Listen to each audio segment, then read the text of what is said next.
Bienvenidos a nuevamente esta coproducción de la Universidad Católica de Santa Fe y la Arquidiócesis de Santa Fe de la Veracruz. Y esta semana el tema que nos convoca es el veganismo. El 1 de noviembre se celebró el Día Mundial del Veganismo, por esto estuvimos conversando, por un lado, con la coordinadora de la carrera de nutrición de la Facultad de Ciencias de la Salud de la Universidad Católica de Santa Fe, la licenciada Belén Cheirano. Con ella también estuvimos conversando acerca de este tema de mucha actualidad y que está ya despertando algunas dudas y preguntas en los consumidores, la ley de etiquetado frontal. Por otro lado, también estuvimos conversando con una egresada de esta casa, con la nutricionista Liz Engler. Con ella sí desarrollamos específicamente lo que es el veganismo y tratamos de derribar algunos mitos acerca de esto. Presentados los temas, vamos a las notas.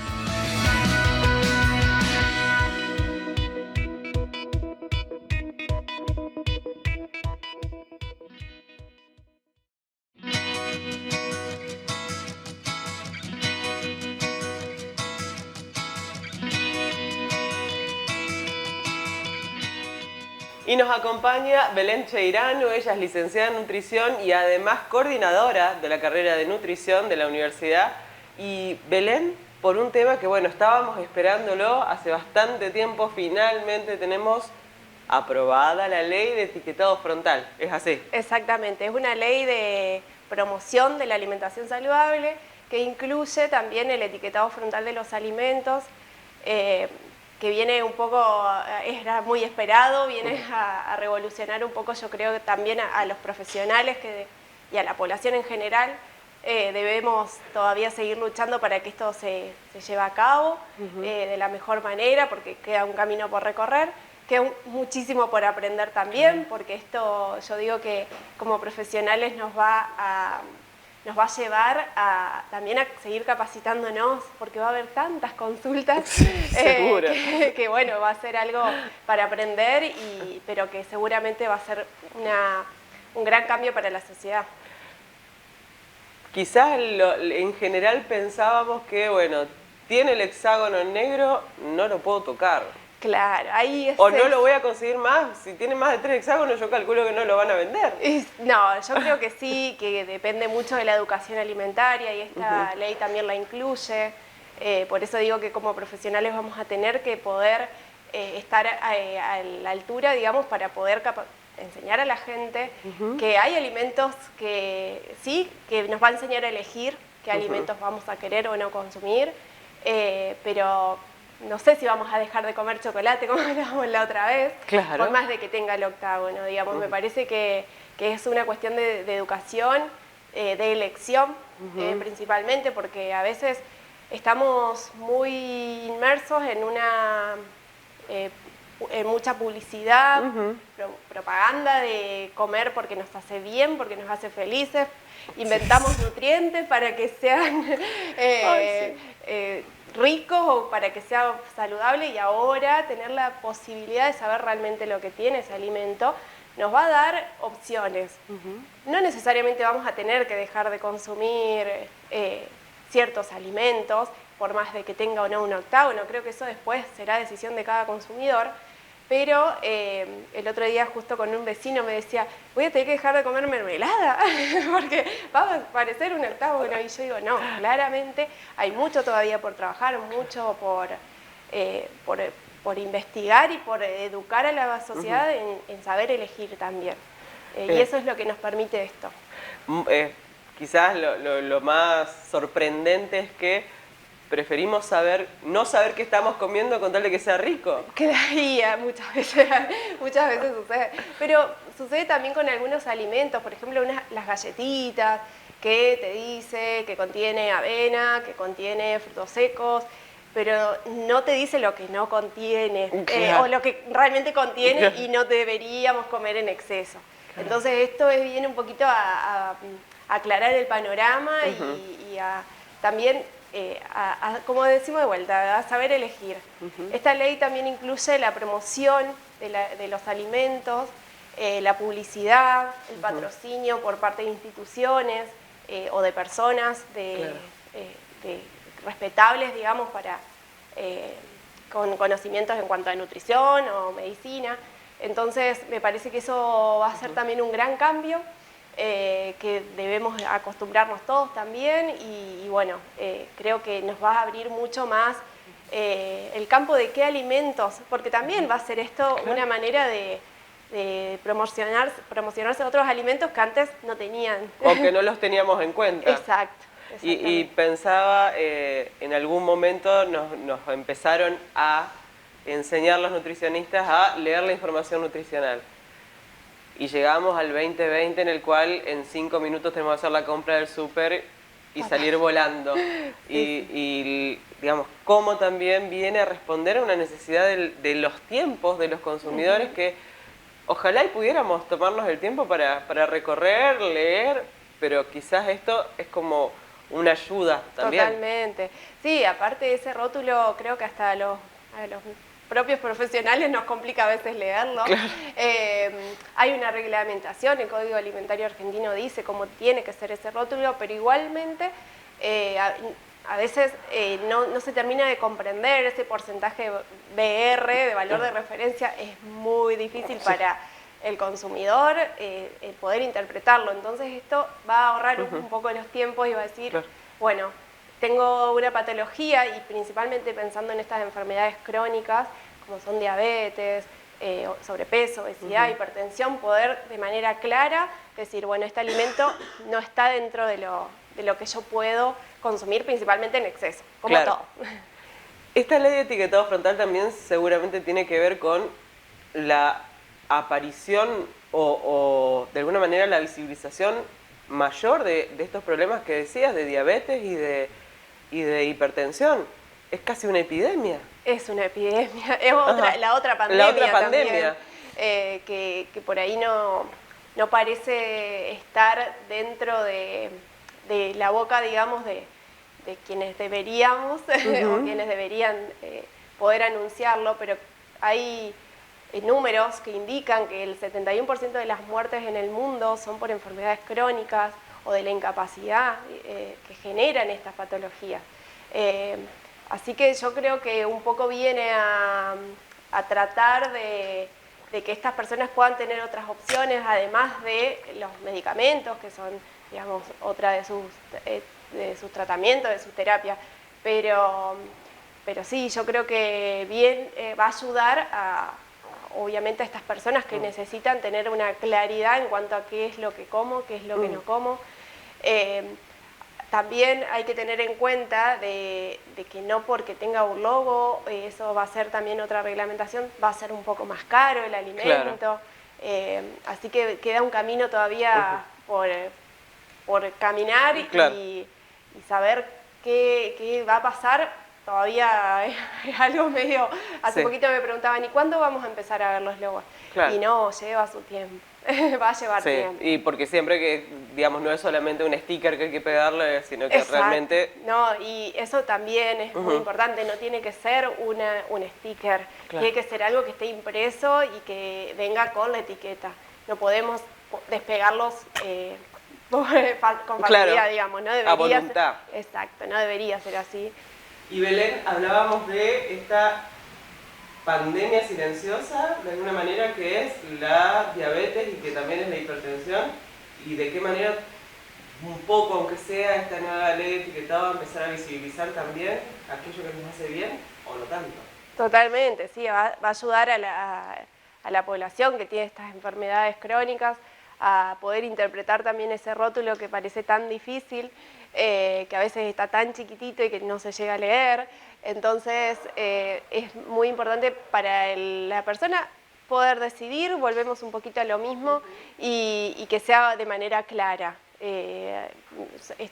Por eso está esta fórmula de este octágono que se viene replicando en varios países de Latinoamérica, de Europa, porque realmente hoy en día hay mucha evidencia científica que avala que esto funciona y que mejora las cifras en la población de estas enfermedades, así que...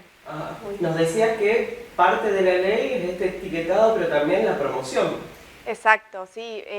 Lo que se espera, digamos, a partir de esta ley es que ni famosos, ni personajes infantiles aparezcan en los rótulos que promocionen alimentos que no son saludables.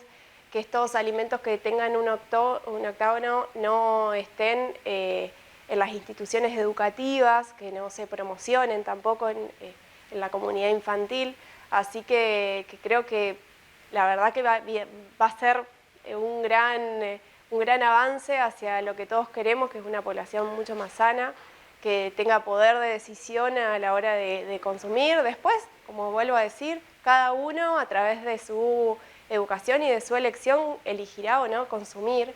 Hay muy pocos alimentos, hace poco vi en un chocolate justo, que daba la advertencia de riesgo, y sin embargo uno, o qué sé yo, como nutricionista yo sé qué alimentos tienen o no exceso de sodio, y sin embargo uno lo elige ocasionalmente. Todo tiene que ver con la educación que uno pueda tener para poder elegir, y tenemos que pensar en que no sea de manera excesiva el consumo de esos alimentos que tengan esos octógonos. Y hablabas de educación.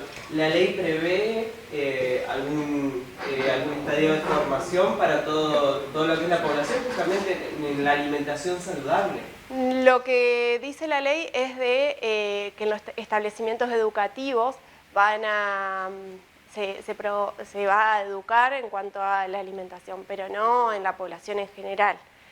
Así que creo que es todo un desafío, como vuelvo a decir, para los profesionales de la nutrición, porque como digo, también nos tendremos que capacitar y tendremos que estar alertas a todas las consultas que van a ir surgiendo. Así que la verdad que esto va a también ayudar a que haya una soberanía alimentaria, de poder elegir, de poder producirse también alimentos que antes no tenían tanta fama. Así que bueno, ahora podremos tener más opciones también. Y la ley de etiquetados tiene como productos fundamentales todo lo que es lo procesado. Exacto, sí, que son los alimentos, los ultraprocesados, que nosotros decimos que tienen mucho contenido de colorantes, aditivos, excesos de azúcares, son los que, de sal, de sodio, son los que, y de grasas, no me quiero olvidar, son los alimentos que principalmente van a tener ese octágono y que a los que nosotros nos dirigimos, digamos, en esta ley, digamos. Pero sí, son los alimentos ultraprocesados los que debemos desde ya, desde el día de hoy, a pesar de que todavía no se esté... Bueno, exactamente, empezar a mirarlo. Y pensaba en lo que pasó con generaciones anteriores y la ecología, que los hijos enseñaban a los padres. Si la ley está contemplando esto de justamente de los talleres dentro de las escuelas, me parece que va a ser vamos a tener que prepararnos para empezar a aprender de los niños. Totalmente, totalmente. Yo creo que será fundamental para que esto tenga sus frutos, porque, digamos, después, como digo, va a quedar en la elección de cada uno, pero va a ser fundamental para que nuestros objetivos, o el objetivo de esta ley, se cumpla, que haya educación y que, si es desde los niños, se pueda transmitir a todas las otras generaciones. Muchísimas gracias, Belén, y bueno, continuamos, sobre todo para que nos empieces a explicar un poquito más de los pormenores de qué nos vamos a estar encontrando. Perfecto, bueno, muchas gracias.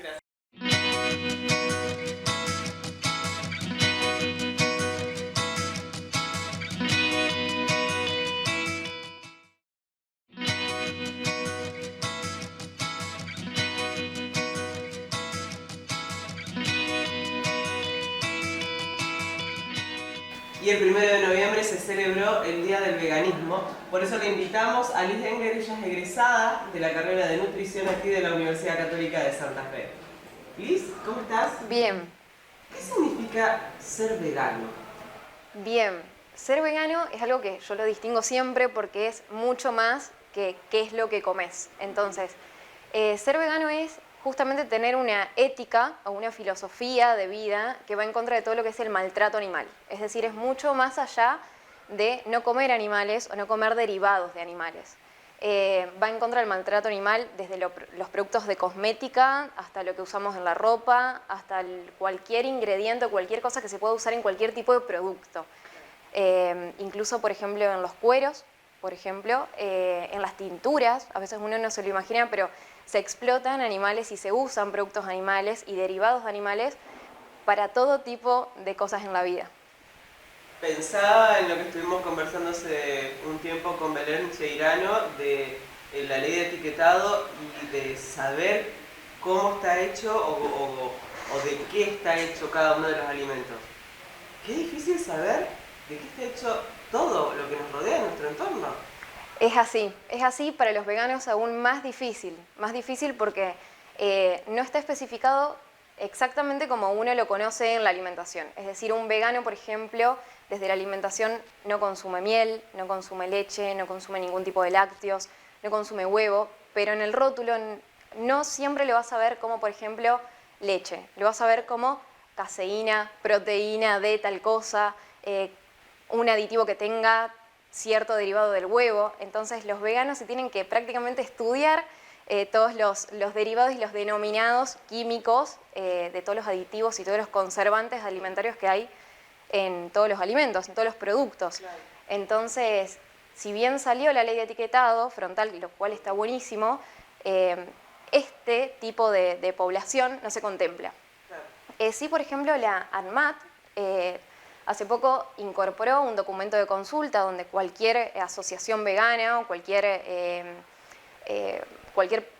tipo de persona que represente a cualquier asociación o cualquier vegano puede ir y puede consultar y puede escribir una carta documento mostrando su postura a favor o en contra de esta posible regulación del etiquetado para que aparezca un sello que corrobore que el producto es vegano. Lo cual todavía yo creo que falta mucho por hacer y lo veo un poco lejos, pero bueno, la verdad es que el veganismo ha avanzado muchísimo en el último tiempo. Claro, pero quizás pensándolo, conociendo a algunas personas que intentan, porque realmente es un esfuerzo tener una vida social Sí. o vivir en nuestros países en el siglo XXI y poder estar firmes en una postura veganista.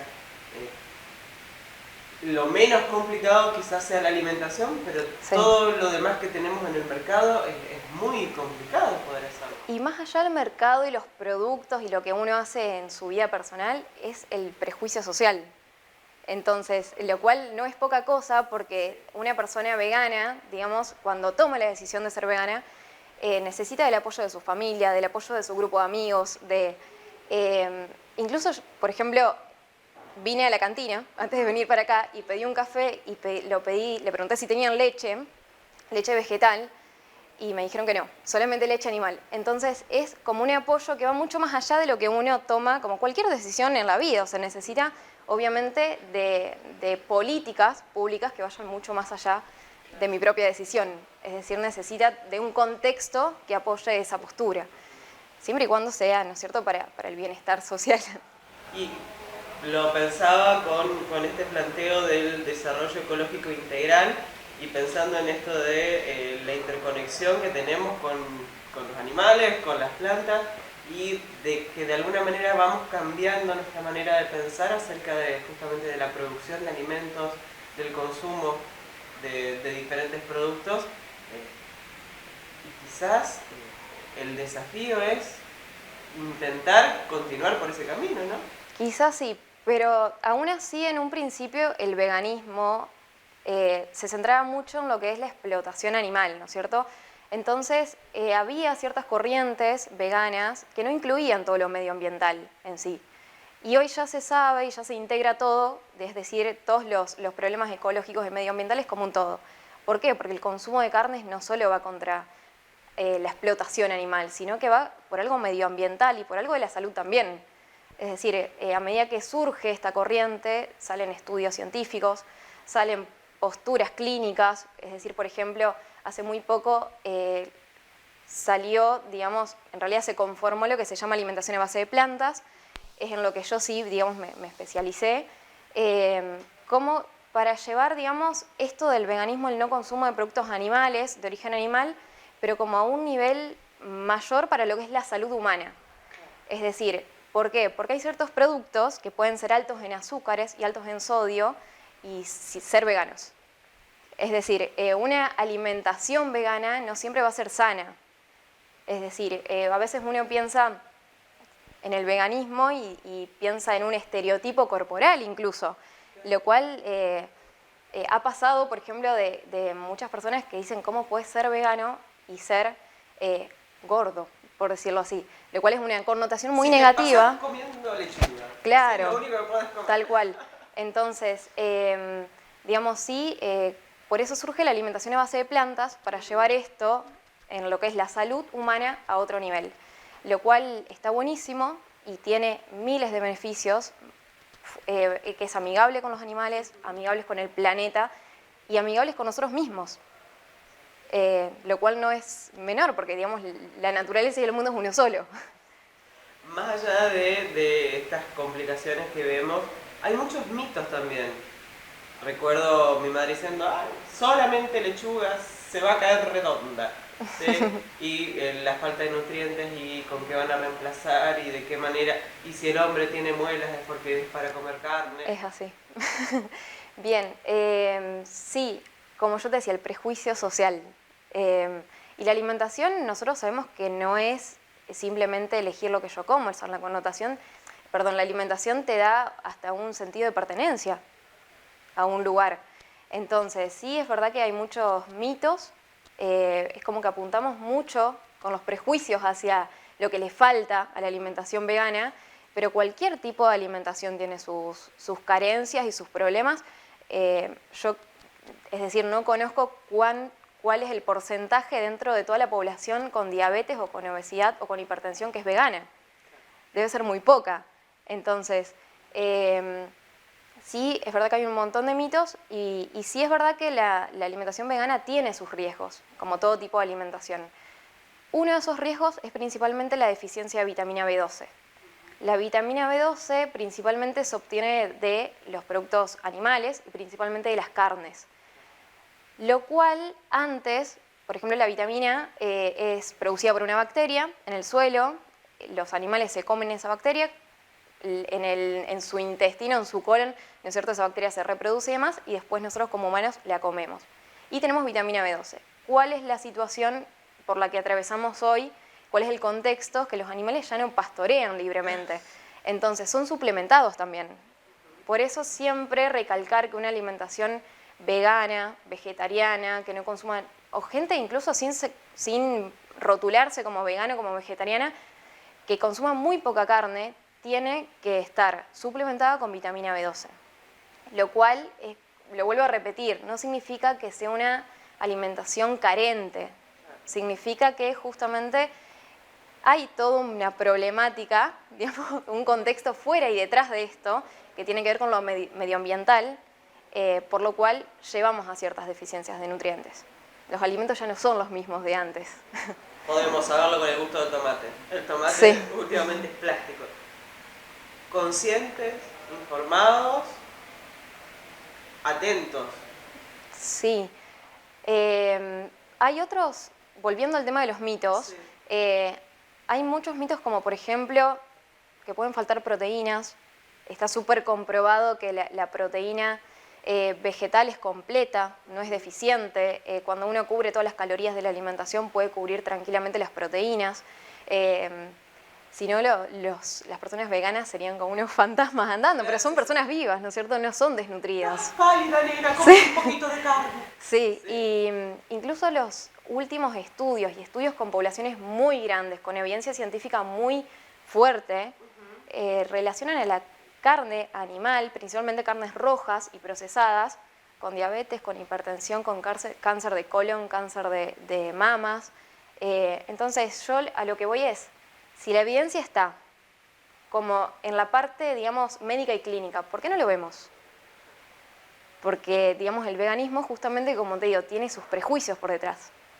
Y el prejuicio justamente atraviesa cualquier tipo de profesión o de población. Seguro. Y después sí, digamos, siempre recalcar que una alimentación vegana, vegetariana, a base de plantas, bien planificada, con cualquier profesional que sea, digamos, que se haya especializado en el tema, puede ser acorde a cualquier situación fisiológica de la vida y a cualquier momento de la vida.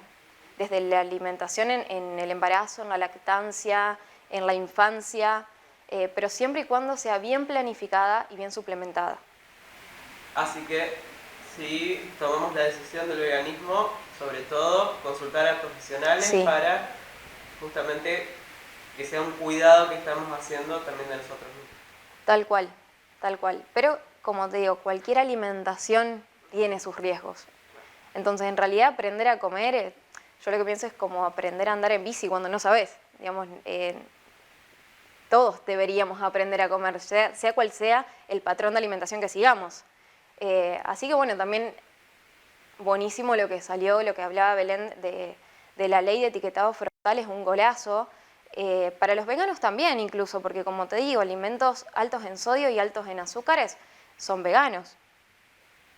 No necesariamente son tal cual. Así que yo creo que eso también va a llevar a que la alimentación vegana sea un poco más acorde a lo que es la salud humana, más allá de la explotación animal. Muchísimas gracias, Liz. De nada.